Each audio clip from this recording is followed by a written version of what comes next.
All right. Hello. Welcome to the world of wings, worms, and wonder. I'm Kelly Johnson, Creative Nature Connection Guide, as you know. And today we are Wonder Wednesday live to celebrate Wonder and Wander. The new book is here. It's official. And so many people have helped make this a reality, and I cannot even thank them enough, including some of the people here on this call. So thank you so, so much, and all the little children over the years that have showed me how they would most like to connect with nature, and the grown-ups who have asked questions. So it's been kind of a long time coming. Last summer, I put it out there to, I think, the Montessori Foundation group that I was like, okay, this is going to happen. It was 3 years ago. I came up with the idea, and life got in the way, but finally I was like, enough, this has got to get out of my head and into the world in a bigger way than just my little local workshops. So thanks for everyone, and I hope that you've been enjoying some of the posts and the illustrations. So before we start with today's Wonder Wednesday Kitchen Propagation, which is a modification of one of the lessons in the book, actually, and we are doing a giveaway today too. Don't worry, I didn't forget about that. So before we start, I just wanted to flip through if anyone was wondering what it actually looked like. What does fully illustrated really mean? It means fully illustrated, pictures on every page, because children's books are so beautiful and so inspiring. And why can't grown-ups have beautiful books too? You know, we should have books that are filled with imagery that is so beautiful and inspiring to us, something that's a treasure to hold in your hand, to put little tabs or dog-ear pages and return to when you need a little boost of ideas. So who is this book for? Well, technically it's for the grown-ups to create activities for the children, but the activities are generally targeted at ages birth to 6. Whereas someone had asked me, well, what's the difference between this book and Wings, Worms, and Wonder? The activities in Wings, Worms, and Wonder are targeted as written to ages 6 to 12. Generally that 6 to 9-year-old age range, with extensions that make it more challenging.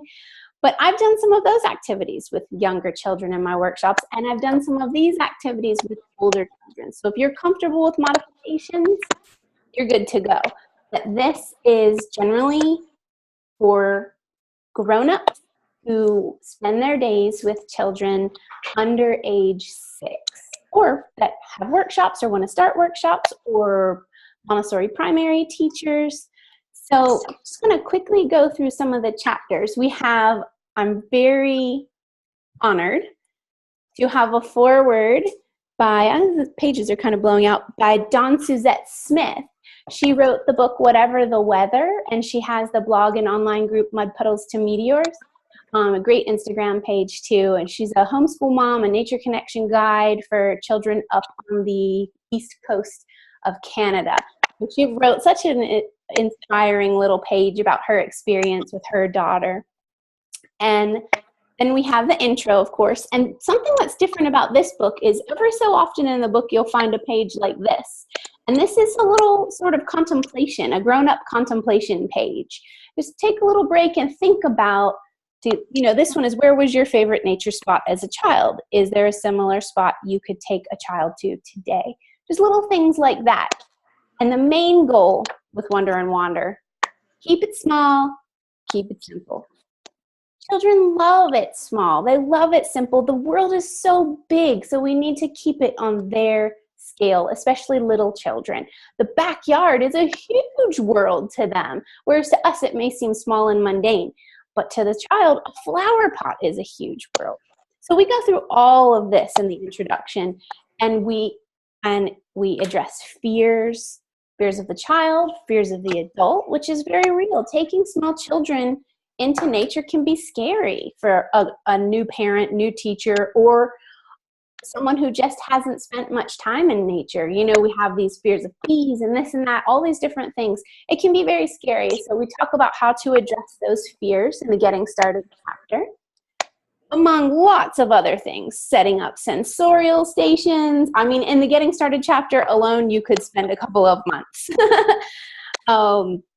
Lots and lots of ideas here. I probably ought to do the above camera. Should we try that? Oh, great. Let's see if I can make this happen. Let's see. Turn on.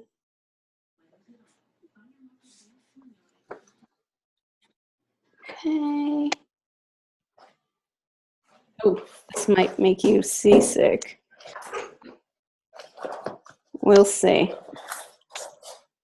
Ooh, I don't know. I may not be this tech savvy. Let me see if I can make it the spotlight. Ooh, maybe. Is that totally weird? Sorry, guys. Okay, here we go. Let me mute. I wonder if you can be in the spotlight and mute, because that's going to give, yeah. Okay, here we go. So this is a little better. And every so often you'll find, just like in Wings, Worms, and Wonder, a scoop section that'll have some just sort of hands-on tips that I've come up with through practical experience, you know, learn from my experience.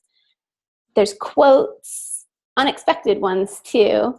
Now there's a whole section on starting a little garden for with young children in mind. There's a whole section on nature journaling. You might be like, how am I going to nature journal with a 2-year-old? Oh no, as soon as they start to show interest in mark making, that is when it's time to start nature journaling. And nature journaling with a 2-year-old will look very different than nature journaling with a 7-year-old, but it's still time to start. And then you'll notice throughout the book there are pages like this that have quotes from different inspiring humans. So there's lots of inspiration in this book. I wanted that confidence, inspiration, and motivation, a nice balance. When you're inspired, you build your confidence a bit. When you have your confidence, then you're motivated to really get going. And then there's pages that look like this as well that are like tips on how to do something, or maybe a bonus lesson or things like that. Then we get into our bulk, our Wonder chapter. 2 chapters, Wonder and Wander. Each has 12 activities. And that's when you get into all your activities. And they're in a recipe style, which I think is just so nice because recipes are really fun. So you got your little description, and then you've got all the details that you need. And every activity has at least 3 extensions that you can do to expand the activity. Each activity is basically written for a 3.5-year-old. I definitely show where and mention, you know, oh, this one's great for 18-month-years old. This one is great for a 4-year-old, or do this to adapt it. So I give that sort of information in there as well. And all of these activities have been done by me with children. Some of the children even on this video have done these. They can vouch for me and share their ideas and wonder. And then we've got the Wander chapter. So the Wonder chapter is going to be, they're all very creative. They're all very nature-centered. The Wonder chapter might have a little bit more artsy things, and Wander chapter, it's not just wandering on your feet. It's so important in our busy life to make space for wandering in our minds and giving children that opportunity of downtime. There's a lot of articles now about being bored, letting kids get bored. Bored is kind of a weird word to say because it does have negative connotations, but I just say, rather than giving them the opportunity to be bored, give them the opportunity to wander in their minds, to be like, what am I going to do? What am I going to do? Let them figure it out. Let them, and that's when amazing creativity can come. And with very young children, you don't get into this as much. But once you start getting into the 5-year-old, 6-year-old child, you may hear some of this. So all sorts of ideas, staying 2 steps ahead, how to wander in nature, how to be in nature with young children. Lots of games in this chapter, things to play. There are PDF lessons that then you get with this book as well, just like Wings, Worms, and Wonder. You get access to the Wings, Worms, and Wonder Garden Party, special password-protected online page on the website with lots and lots of freebies and bonus lessons. So, and you can get your PDFs for the game, some of the games and things in there. There's card material and all sorts of fun things to go with these lessons. So nature bracelets, this one was a favorite of my nephew. And then skipping ahead a little bit, we got winter activities, just getting out there, staying small, staying simple, getting out there into the natural world with little children. Regrow gardening. This is the lesson that we'll be modifying today. And then at the end of the Wonder chapter, here's night nature. There's 2 children on this video, and there are some of their favorite night nature activities right here. Recommended, child tested. We have our closing, so keeping it small right here. Keep it small, keep it slow, keep it simple. Lots of resources, again, just like the other books, whether books for adults for connecting to children, books for adults on gardening, books for adults on early childhood development and learning, online supply resources for some of the activities if you choose. And I say in there, you do not need all the ideas and supplies that I have in the beginning, in the getting started. It's all about just getting out there. Blogs and online resources, lots of children's books. I mean, that's the one you could go on forever. So this is just tip of the iceberg. Even a children's herb primer. So planting an herb garden with children, especially young children, is amazing. So sensorial.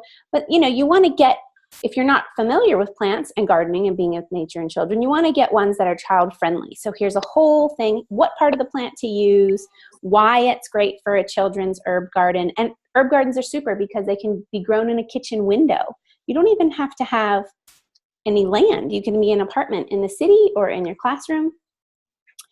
And yeah, that is a little flip through. So let's now switch this. We're not going to take you out of this spotlight. Okay, and we're going to put this one in. Okay, there we go. All right. I think that's okay. I may go back to that. My plan was to go back to that spotlight so you can see how I chop things, but we'll see. Okay, so kitchen propagation. Some of the most fun ways to regrow what you're already eating for dinner. So in the lesson, well, we'll go back to that. In the lesson, I have a whole chart, how-to chart for lots of different veggies. But today we're gonna start with beautiful basil.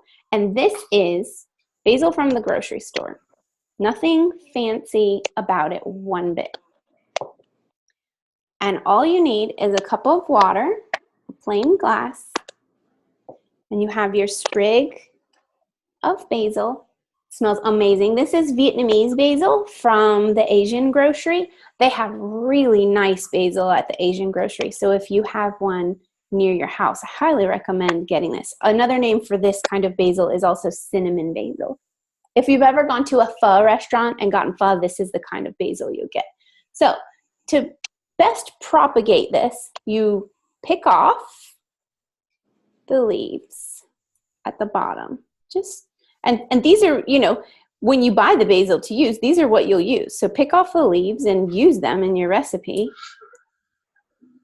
I'm going to pick these big ones off. I'm going to leave these little ones. So I just have a nice clean stick. You could even pick these off if you wanted for your recipe. I'm going to leave them for today. And then pop it in the water. Oh, sorry. Just literally pop it right in the water. And see how the leaves are not underneath the water. That's important for not having the water get so funky so fast. So have it right in and then set it in a window. You can do more than one. If you want, you can definitely do 2 in a cup. Or if they're very skinny, you could even do 3. But you don't want to get it too crowded in your glass because then the roots may come entangled. So again, clear your stock, Pop it right in your clear glass. And then this can go right into a window.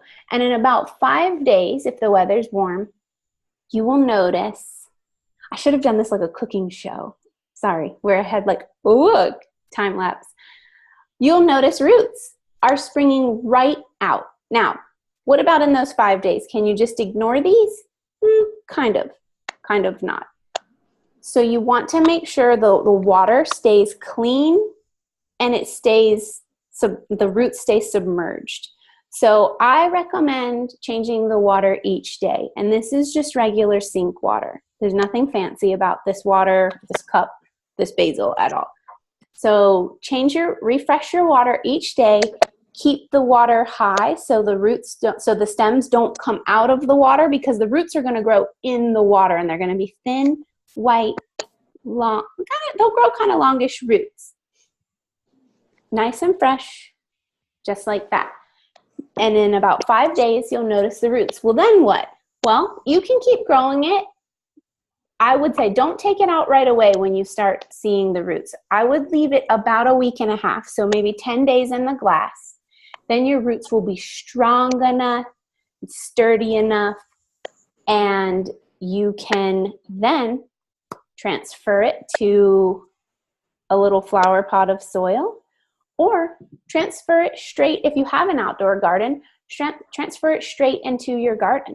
And this is great to do if you have a group of kids, because you can just get a big bunch of basil at the Asian grocery or at the grocery store. And then this works with any kind of basil. And then each child can, in 10 days, have their own basil plant to take home. And if it's just your children at your house, each child can have their own. If it's your children at your school or your community, it's easy to have a lot. Or you can start this a couple months ahead of time, and then you can just pick these out of your garden. These are actually round 2 regrowing. We got these from the Asian grocery.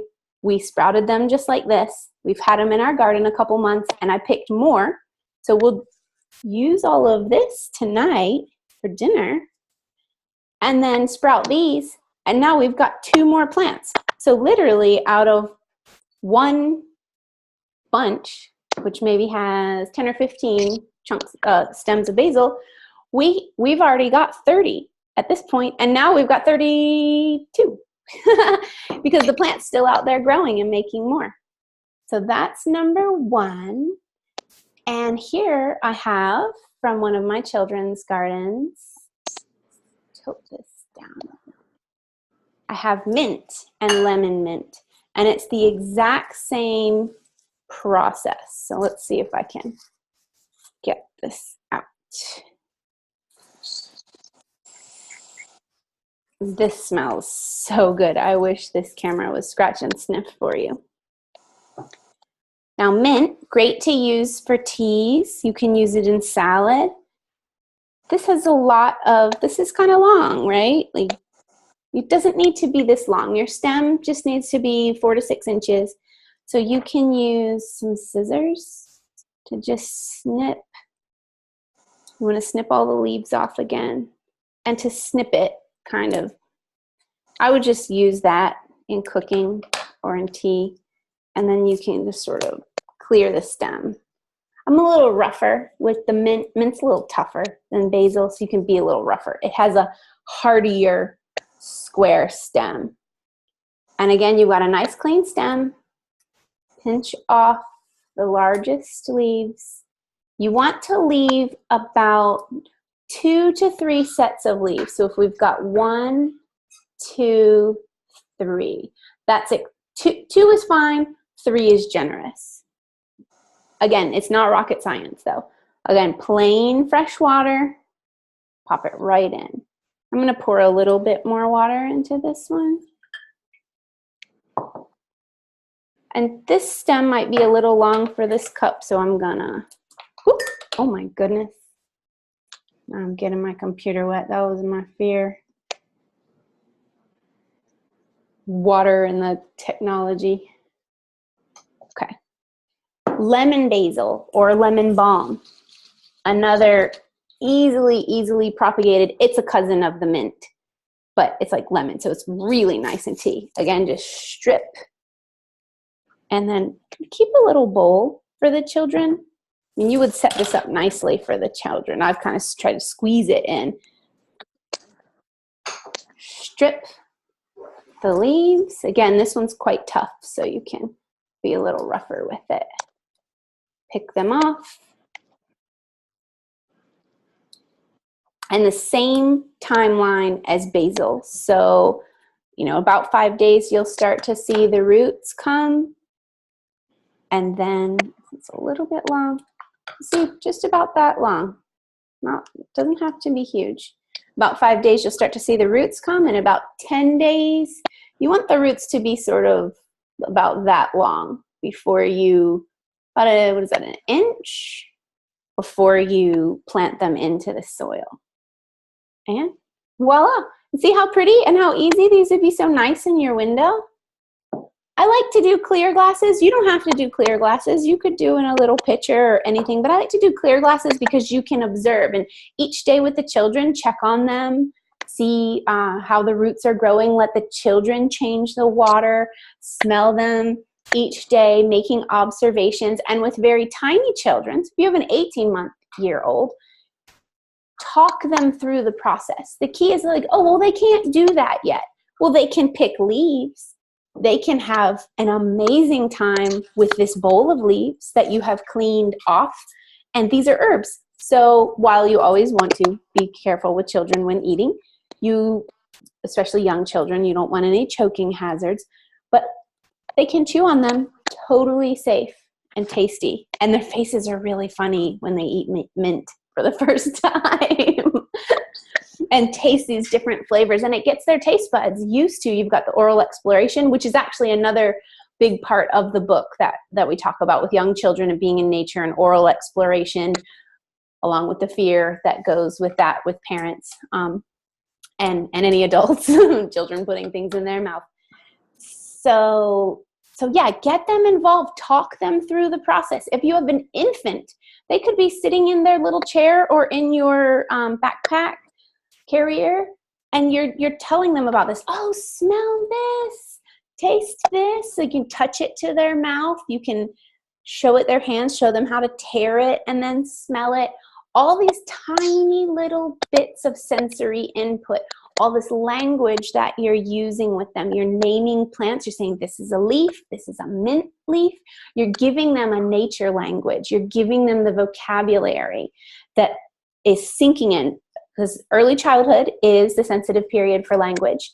So the more we speak to them using the real words, we're going to propagate these plants. I cannot tell you how much children appreciate the actual language, the actual words, not sort of babying it down for them. Obviously, simplify so they can understand. But if you use the word propagation, explain, we're going to propagate basil. That means we're going to make more basil from a basil plant. So cool. So really just speak slowly, clearly, not too many words at a time, to say we're going to propagate basil. Let it sink in. Tear a leaf, show them, smell them, let them smell. Slowly go through each step with them. They will love it. This is sensorial exploration. Now, what about, I got some cool carrots from the farmer's market. These are some funny looking heirloom carrots. Carrot propagation is so fun.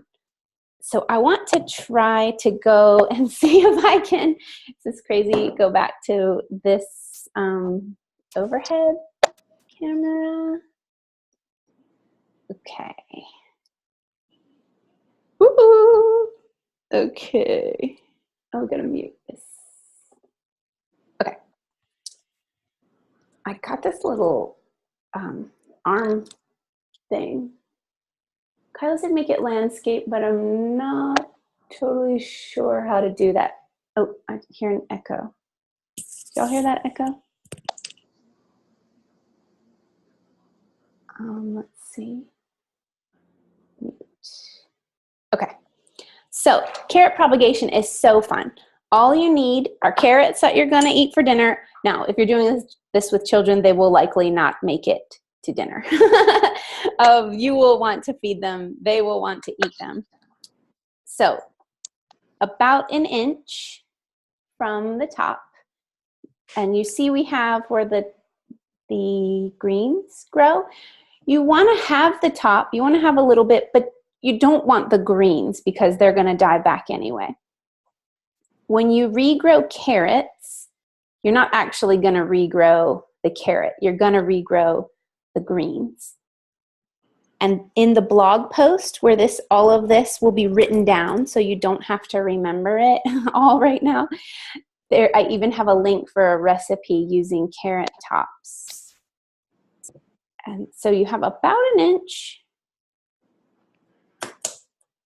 And then set these aside or chop them up and feed them to the children. Or if you're using choppers, like Montessori choppers, you can let the children chop these up after you do the regrowth. So then you have a little ramekin. This is just an average little ramekin. Or any sort of shallow bowl. Fill it about halfway with water. And as easy as this, set them in the bowl. You've got these are about halfway submerged in the water. And again, right in the sunny window, change the water. Doesn't even have to be direct sun, just bright light, you want them to get sunlight. Change the water each day. Make sure they don't run out. If you miss a day, it is not a big deal. It's totally fine. Doesn't matter. You just want to make sure they don't run out of water, that the water doesn't evaporate. And in about a week, 10 days, you'll start to see the greens emerge, and you can have a really nice little house plant of just carrot greens right out of carrot bottoms in the water. For quite a while it will grow. So carrots are a really fun one because they're quite, whereas the roots on the basil and the mint are a little smaller, it's a little more subtle. The scent and flavors and the tearing of the leaves is not subtle, but the growth of the roots is more subtle. The growth of the carrot tops is very apparent, and the greens will shoot right up out of the top. And I will keep these growing for y'all and post pictures of their progress. And then carrots, time to eat. I'm just storing everything in my little scrap bowl here. I'm gonna move this out of the way, clear again. And our final one is more of a houseplanty activity.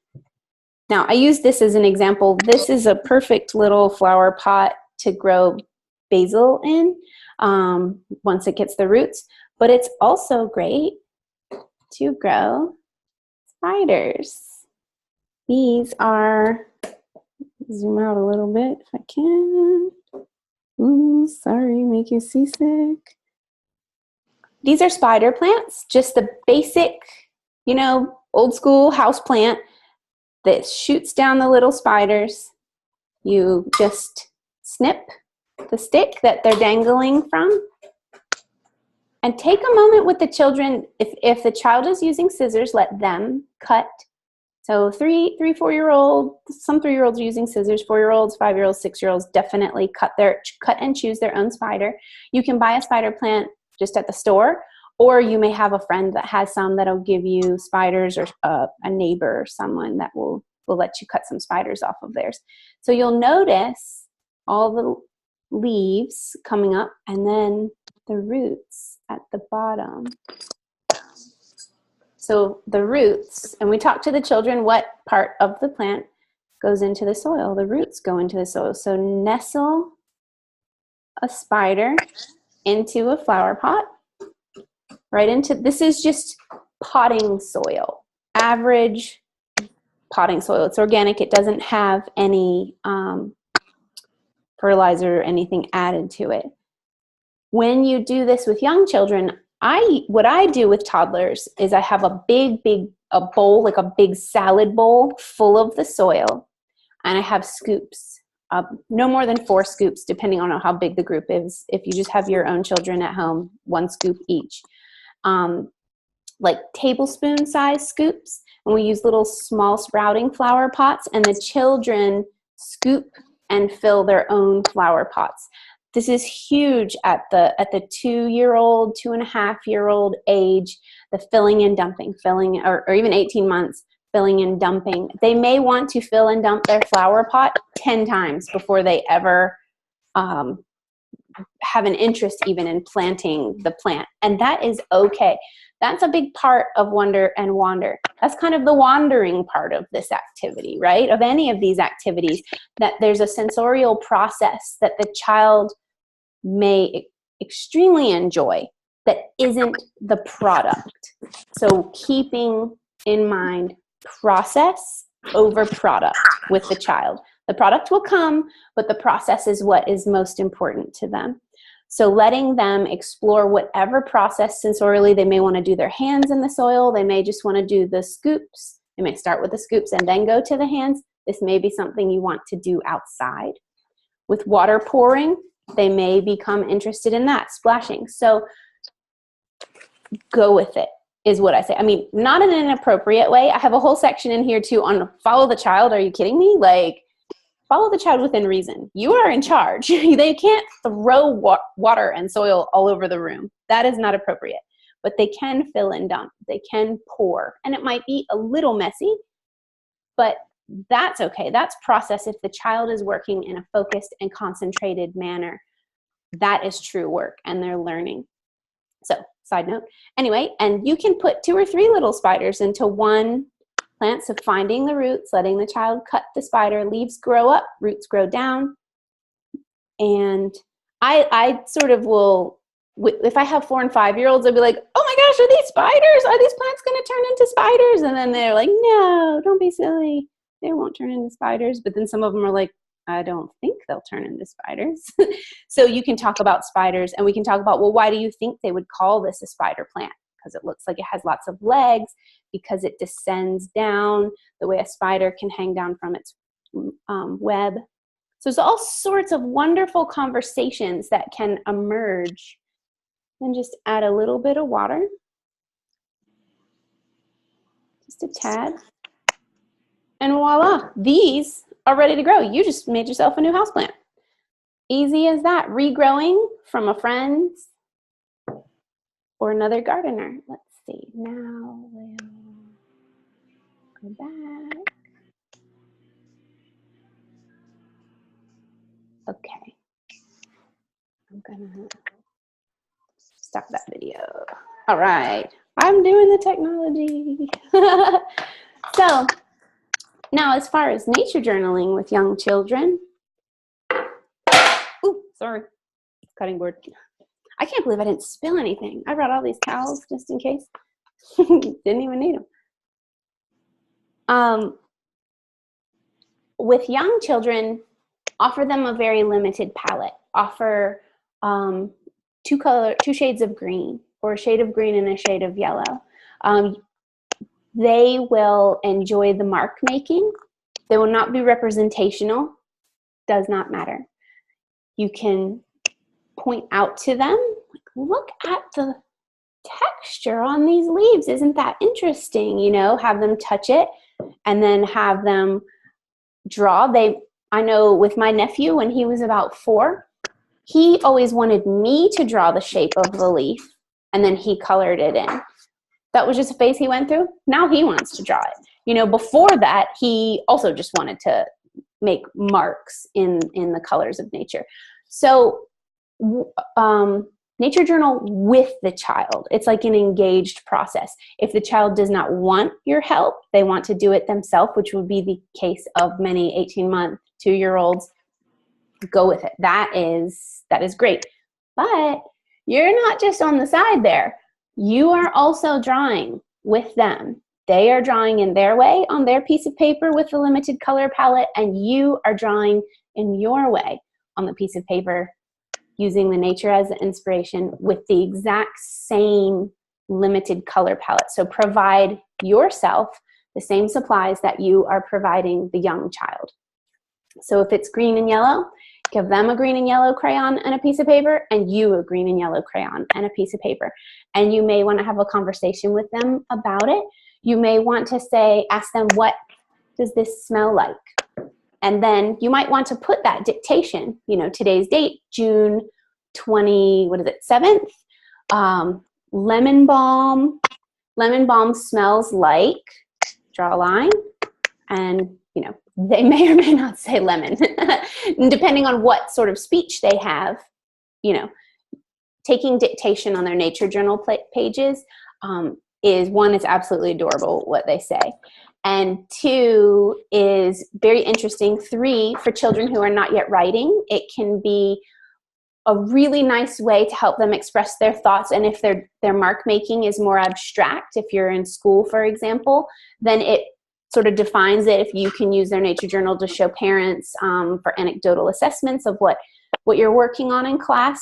So if you have lemon balm, and then, you know, lemon balm smells like fruit, they might say, and you write that on there and the date. And so it sort of defines the lesson, defines the activity. Now, that said, taking dictation, a 4- and 5-year-old may not want you to write on their page. A 2-year-old may not want. Always ask permission from the child to respect their work and their paper. So let's see. When you are sprouting with a child, say, let's talk about 4- to 6-year-olds now. When you're sprouting, you can make a sprouting journal. You can take a piece of paper and fold it like an accordion and draw the plant the first day, come back in 2 days, draw it again, come back in 2 days, draw it again. And that's a great way to observe the process. You can take any documentation. If the child wants to have any words or language added to it, you can have them. They may want you to write and them trace the words, or if they're beginning to write phonetically, or even write, in the case of the 6-year-old, they may want to put it on their own page, but offer them. Sometimes they don't think of that. Say, oh, would you like to write the plant's name? Would you like me to help you spell basil? Would you like me to help you spell roots? Would you like to label your plant? Leaf, root, you know, stem, so on, basic labeling. You don't have to be a botanist to nature journal with young children. Now, with very young children, we've all been there, you most likely do not want to give them a full notebook because they want to make a mark on every page, right? And then all of a sudden the whole notebook is complete and each one has like 1 line on the page. So you just give them 1 piece of paper, and then you can bind. Each child can have a 3-ring binder, or you can do a sort of hole punch bind, or you can do the kind of binding, it's like a Japanese stab binding, very, very simple, where you just poke holes through all the pages once you gather them and tie it off. But think about that. Know your child, know your children, know their paper use, we'll say, to put it nicely, and decide from there. Older children can have a notebook, and that's fine. So yes, documenting every couple days keeps them engaged with the plant, because growing plants can be painfully long for children. That time frame can seem like an eternity. So this is one way to keep the interest and keep the enthusiasm going. You can also, with 4- to 6-year-olds, and have the conversation with younger children, but you can document what time, morning, afternoon, or night, what time you looked at the plant, what time you did your observational drawing. Young children can draw a sun for the daytime. They can draw a moon if you looked at it at night. So they don't have to have, you can do your nature journal tracking. You would need to write the date, of course, maybe in cases of younger children, but use pictures, pictographs. Let them use pictures to express their documentation. And then once you plant into your flower pot or soil, go outside and draw the plant in the soil. Now with 4- to 6-year-olds, especially ones who have become interested in cooking, you can do an illustrated recipe. So if you made lemon balm tea, you can have the child draw the lemon balm, and then you can write the recipe, and they could give it to their friends. They could put it in a card and send it to grandma. There's all kinds of ways to incorporate nature journaling into everyday practicalities. And all those are lots, all these ideas. I'm just touching on the tip of the iceberg. This is all in the book and more. And also don't forget your first harvest. To complete your documentation, if you made a little rooting journal book, you would do every step of the process, including harvest day. So see how long does it go from sprig to new plant that you're harvesting more basil, mint, whatever off of. This really illustrates the timeline. So then they can go back and look, like first we picked the leaves off and set it in water. Then the roots grew. Then we planted it in soil. Then we harvested. So it's sequencing and telling a story. So also beginning reading, you know, when we begin to tell a story in sequence, that's the earliest stages of reading. So again, 3-year-olds, doing this with 3-year-olds, verbalizing it. So great for language. And, you know, this is also a great way to get them to try new foods and try foods that maybe look different. When they're engaged with growing the food, they almost always will eat the food, or at least try the food, or at least like to feed it to someone else, which is making healthy food relationships. So let's see, regrowing speeds up harvest time rather than growing basil from seed. Oh my gosh, that's like too painful for me even. I always grow basil this way. So it really like, it's not instant gratification, but it's much closer. And remember, having the children engaged in the doing, no matter how young they are, there is a portion of every single step that they can do. I have seen 18-month-year-old children pouring the water. They can, if you get the little tiny pitchers, this is a little big for an 18-month-old, but in the Montessori Services resources, they have little teeny pitchers, little cream pitchers. You may have one already at your house. And that is perfect for an 18-month-year-old to pour this water in themselves. Let them be engaged in every step. So does anybody have any questions or thoughts or stories, anecdotes of being in nature with young children they want to share? You can totally jump in. I will take myself out of the spotlight. Any stories? Ingrid or Donovan, you want to share your favorite thing to do? I know y'all grow lots of plants. You don't have to, no worries. No, everyone feeling shy? Would everyone like to draw something? Maybe? Yeah, you say yeah? Okay, let's put this here. I've got my colored pencils here and my sketchbook. So I thought we could draw, if people were interested, we could draw like a 1, 2, 3, 4. So, I will do this again. We'll try. Oh, here we go again, right?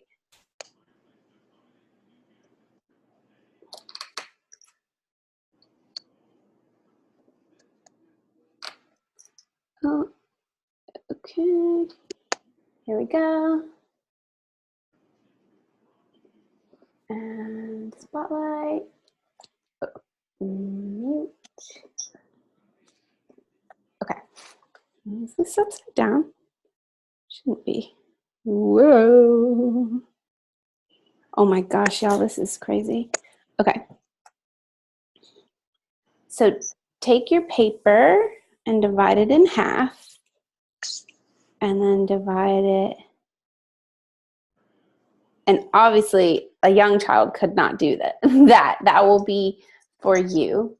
And they may draw all over their boxes, but you know, we're always modifying to fit the needs of the child. And then do 1, 2, 3, 4, 5, 6. And I think we'll go with, I'm going to do my basil. But if y'all are sprouting something else right now in the video, or think you'll sprout something else first, go ahead. And so I'm going to write basil. And then I'm going to draw what this looks like. So basil has serrated leaves, and Vietnamese basil is pointy, and a primary vein and symmetrical side veins. And then it's very nice because I'm going to sketch a light placement of my leaves, very light here, and then go back with this serration for each leaf. And notice how I left the inside open? It's because we've got a couple more leaves to draw this. So serration on leaves is if you've done that activity in Wings, Worms, and Wonder, you know, but it's just like teeth. Some leaf margins are called dentate, just like teeth, like dental. And that's something you could point out to a young child. Look at the edge of this leaf. Feel the edge of this leaf. Doesn't that feel kind of like your teeth? And they can feel their teeth, assuming they have a few. They should have a few by the time they're doing stuff like this. And you can point out, look at these lines. These are called veins. And they will like to touch and feel that texture. And then here in the center, we have 2 little leaves and 2 more little leaves. And then add your leaf margins. And then the stem coming down has little knobs where we pulled off the leaves. I kind of ran out of room on mine, but that's okay because we just cleaned the stem today, so that's fine. Now the next time I come back, I would have more leaves grown.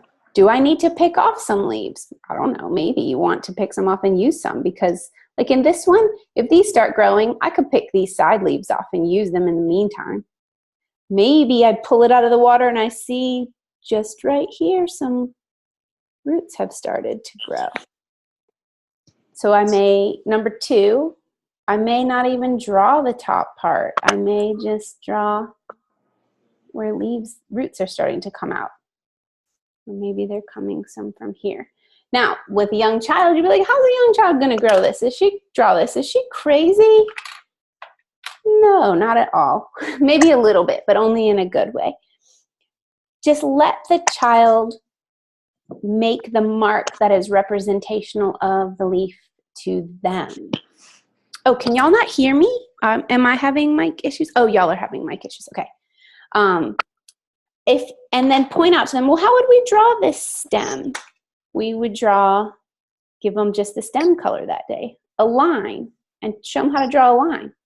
And there's a stem for a child, Now, a young child is going to want to fill this whole page. So this, I would recommend cutting up and giving them only 1 square at a time.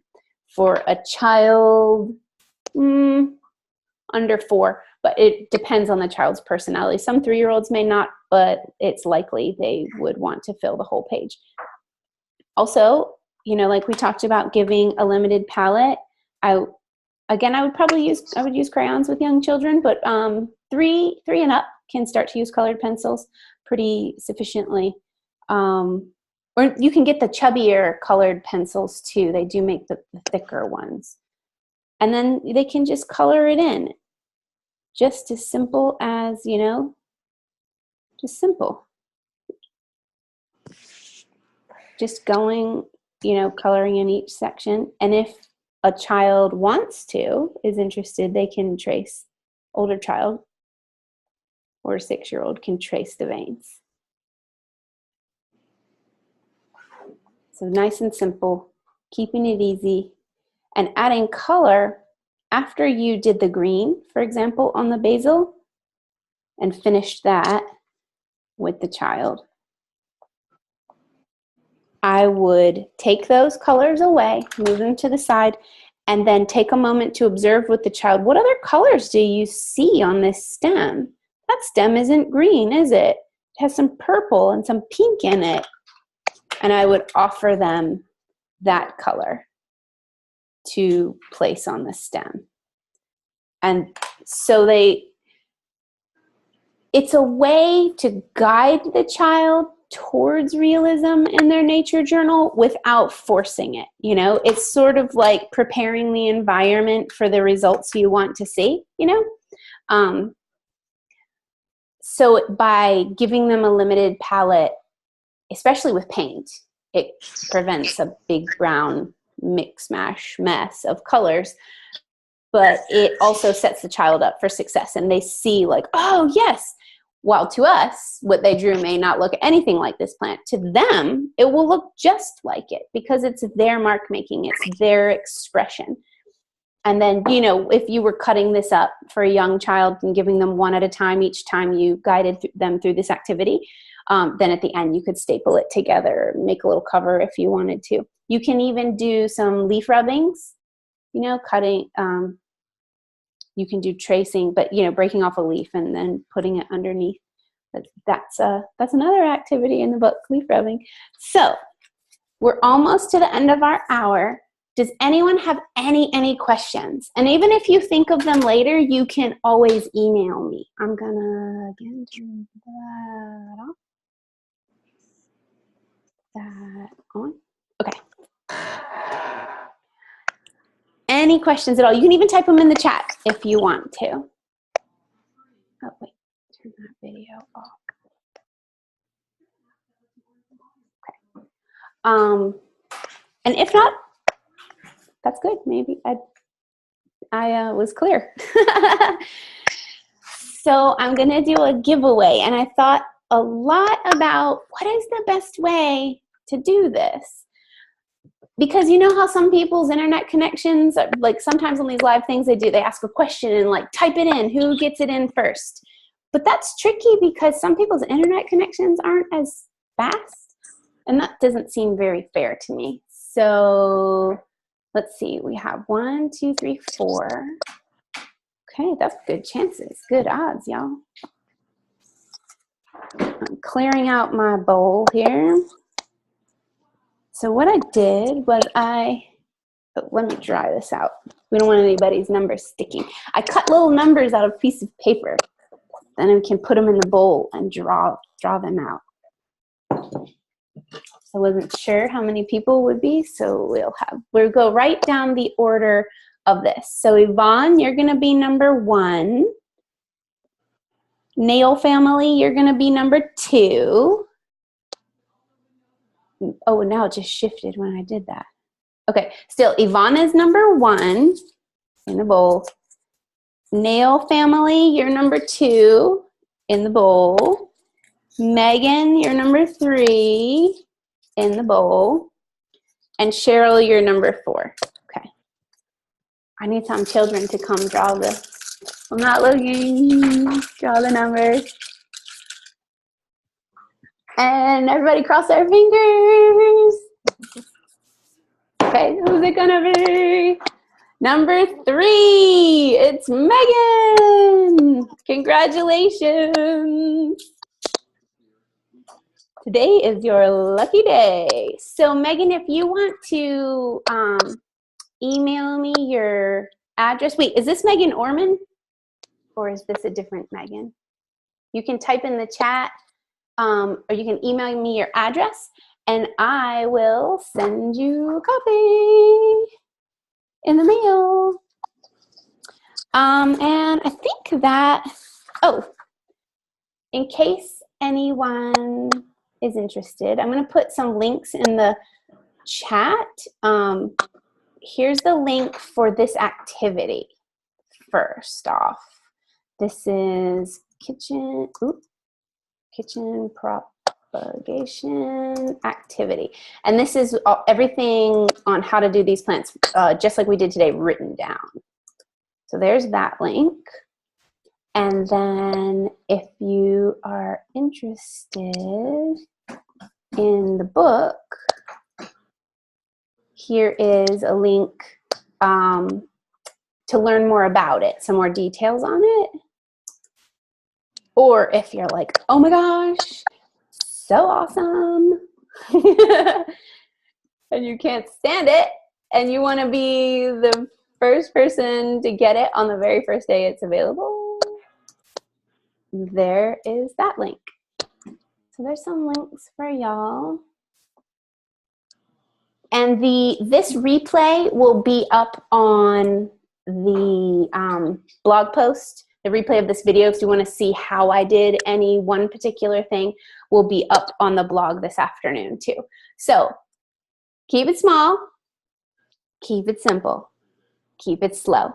With little children, you can move mountains with small children if you keep it slow, keep it small, and keep it simple. It is absolutely awe-inspiring what young children are capable of in the natural world when given the opportunity. So yeah, I think that's it. Does anyone, any last questions, any last thoughts?